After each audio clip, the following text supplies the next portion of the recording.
তুমি কোথায় যাচ্ছ? কোথায় আর যাবো, সকাল সকাল অফিসে ছাড়া। অফিসে যাচ্ছ মানে? কালকে রাতে আমি তোমাকে না বললাম ঘুরতে যাওয়ার কথা? তুমি তো বলেছিলে হ্যাঁ আজকে ঘুরতে যাবে। এখন আমার অফিসে কেন যাচ্ছ তুমি?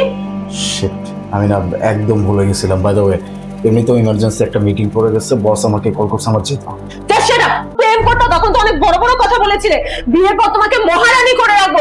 বিয়ের পর তোমার এই অবস্থা, হ্যাঁ তোমার রূপ চেঞ্জ হয়ে গেছে, এখন আমাকে দাসীবান্দির মতো খাটাও। Just shut your mouth.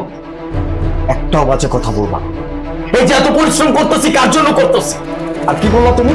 দাসীর মতো রাখছি? কোন জিনিসটার অভাব রাখছি আমি? কেন পরিশ্রম করি? যেন তোমাকে আমি সুখে রাখতে পারি। আর সেটা নিয়ে তুমি এত বড় বড় কথা বলতেছো। তো তোমার সুখ, যেখানে সময় নেই কোনো কিছু নেই সেখানে সুখ দিয়ে কি আমি খাটতে খাবো? যখন অভাব পড়বে না এই বাড়িতে, ভালোবাসা চাংলা দিয়ে পালাবে। সংসার করতে পারবি না কেন? সমস্যাটা কি? ওর মতো পাথরের সঙ্গে সংসার করা যায় মা? ও দিন শেষে সব সময় কাজ দিয়ে ব্যস্ত থাকে, আমাকে একটু সময় দেয় না, কোথাও ঘুরতে নিয়ে যায় না, রেস্টুরেন্টে পর্যন্ত নিয়ে যায় না, সব সময় কাজ কাজ কাজ কাজ নিয়ে বাহানা করে। আমি ওর সঙ্গে সংসার করবো না। সময় দেনের জন্য তুই সংসার করবি না? এটা কোনো কথা? তোর বড় বোন তোর মতো একই কাহিনী করে তালাক দিয়ে বাসায় এসে উঠছে, লাভ হয়েছে কি? হ্যাঁ, এখন তো কোনো জায়গায় তারে সেট করতে পারতেছি না। ডিভোর্সি মেয়েদের বিয়ে হয় না, কেউ বিয়ে করতে চায় না। জুতা সেলাই করা মুচিরাও বিয়ে করতে চায় না। মাথা গরম করিস না মা। শোন, একটু শান্ত হয়ে চিন্তা কর, নিজেকে নিজে এক্সপ্লেন কর, দেখ জামাই ভুল করতেছে না ভালো করতেছে, তারপরে ডিসিশন নিস। শোন, রাগের মাথায় যা করবি সেটাই লস।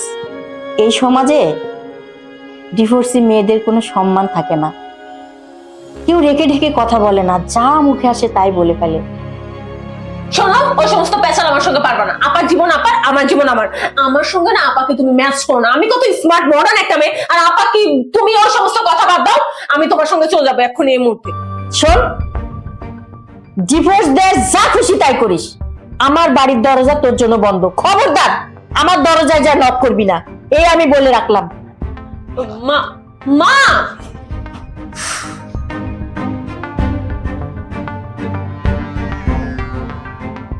মা তো ঠিকই বলেছে, রাগের মাথায় আলিফকে আমি কত কিছু বলে ফেলেছি। ওর সঙ্গে এমন আচরণ করা আমার ঠিক হয়নি। ওকে একটা ফোন দিয়ে সরি বলি। হ্যালো আলিফ, আসলে আমি সকালে তোমার সঙ্গে অনেক খারাপ আচরণ করেছি। আমি বুঝতে পারিনি তুমি ভবিষ্যতের কথা চিন্তা করে এত পরিশ্রম করছো। আমার তোমাকে সাপোর্ট না দিয়ে উল্টো আমি তোমার সঙ্গে যা নয় তা ব্যবহার করেছি। তুমি আমাকে ক্ষমা করে দিও। আরে ধুর বোকা, তুমি কেন আমাকে সরি বলতেছো? সরি তো আমার বলা উচিত। ঠিকই তো বলছো, আমি তোমাকে সময় দিতে পারি না। কি করবো বলো? এই যে এত পরিশ্রম করতেছি কার জন্য করতেছি? আমাদের জন্যই তো করতেছি, ফিউচারের জন্য করতেছি। আচ্ছা ঠিক আছে, মন খারাপ করতে হবে না, সরিও বলতে হবে না। আমি তোমাকে প্রমিস করতেছি নেক্সট উইক আমরা বাইরে যাব। সত্যি? আর আমি তোমাকে কথা দিচ্ছি আর কখনোই তোমার সঙ্গে সময় নিয়ে খারাপ আচরণ করবো না। তুমি কি দুপুরে খেতে আসবে?